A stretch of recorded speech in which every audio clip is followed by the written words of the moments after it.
اے ظفر ٹھنڈی پری شمشیر ہندوستان کی، تو تب بہادر شاہ ظفر نے جو جواب اور الفاظ انگریز کو دیا تھا وہ یہ ہے، غازیوں میں بو رہے گی جب تک ایمان کی،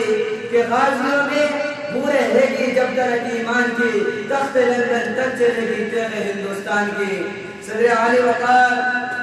ملک ہندوستان کو آزاد کرانے میں صرف بزرگوں کا رول نہیں رہا، بلکہ ہندوستان کو آزاد کرانے میں بچوں سے لے کر بڑوں تک اور ایک ہستی نے ایک عظیم رول ادا کیا ہے۔ صدر اعلی وقار تاریخ کے کسی کونے میں خدیوی رام بوس کا ذکر آتا ہے، جنہوں نے محض 17 سال کی عمر میں اپنی جان کو نچھاور کر دیا تھا۔